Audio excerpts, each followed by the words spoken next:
Shalom, berjumpa kembali dalam acara Sahabat, Mari Belajar Sekolah Sabat. Kita bersyukur kepada Tuhan, sepanjang hari ini Tuhan telah memberkati dan memelihara kita. Tibalah saatnya kita kembali berkumpul bersama dengan keluarga kita untuk berbakti dan belajar firman Tuhan melalui pelajaran Sekolah Sabat. Sebelum kita mulai, mari kita berdoa bersama-sama. Bapa di surga, kami bersyukur saat ini kami akan kembali belajar firman Tuhan melalui pelajaran Sekolah Sabat pada pelajaran yang kedua. Tolong kami tuntun dengan Roh Kudus-Mu agar kami mendapatkan pengertian dan menambah iman percaya. Dalam nama Yesus kami berdoa. Amin. Pelajaran Sekolah Sabat kita, pelajaran yang kedua, dengan judul Pelajaran Sejarah dari Musa. Ayat hafalan sepanjang pekan ini tertulis dalam 1 Korintus 10 ayat 3 dan 4. Mereka semua makan makanan rohani yang sama, dan mereka semua minum minuman rohani yang sama, sebab mereka minum dari batu-batu karang rohani yang mengikut mereka, dan batu-batu karang itu ialah Kristus. Keterangannya, inilah perkataan-perkataan yang diucapkan Musa, tertulis dalam Ulangan 1 ayat 1. Inilah yang mewakili kitab Musa.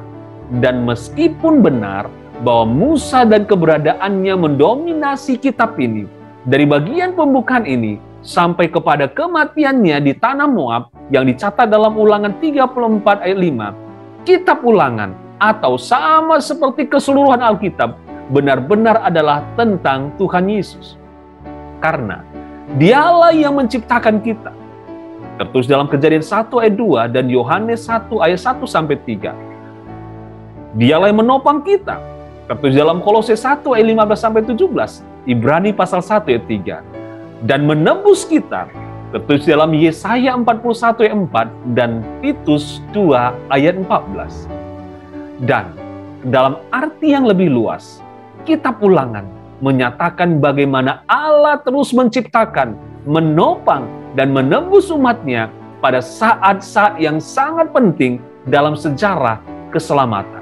Pada dasarnya, sesaat ketika anak-anak Israel pada akhirnya akan masuk ke tanah Kanaan, Musa memberikan kepada mereka sebuah pelajaran sejarah, sebuah tema yang diulang-ulangi di sepanjang Alkitab.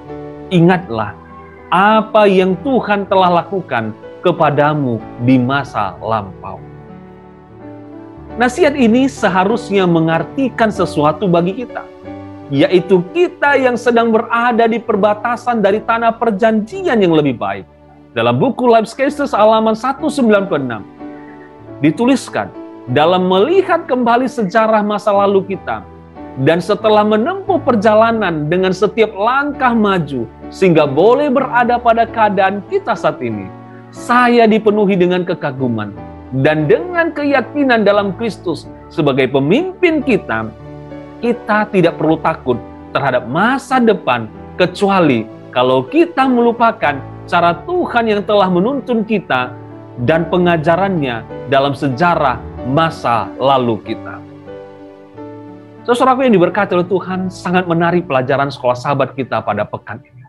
Untuk pelajaran pekan ini, marilah kita baca Alkitab kita di rumah. Ulangan 1 sampai 3, Keluaran 32 ayat 29 sampai 32, Bilangan 14, Efesus 3 ayat 10, Kejadian 15 ayat 1 sampai 16, Yohanes 14 ayat 19. Kembali kami menghimbau saudaraku yang diberkati oleh Tuhan, mari luangkan waktu kita untuk belajar Sekolah Sabat. Mari bersama dengan keluarga kita berbakti dan membaca firman Tuhan dan belajar dari pelajaran Sekolah Sabat. Tuhan Yesus memberkati. Kita sama-sama berdoa. Kami mengucap syukur Bapa, waktu yang indah Tuhan berikan. Kami dapat belajar firman Tuhan melalui pelajaran Sekolah Sabat. Ajari kami Bapa untuk senantiasa melihat kasih Allah di dalam pemimpinan-Mu, dalam penyertaan-Mu, di dalam kehidupan kami pada masa lalu, sehingga hari ini kami semakin percaya Tuhan akan tetap menyertai kami. Berkati kami sekalian Bapa, dalam nama Yesus kami berdoa dan mengucap syukur. Amin. Tetaplah ikuti program ini, sahabat, mari belajar Sekolah Sabat. Tuhan Yesus memberkati kita.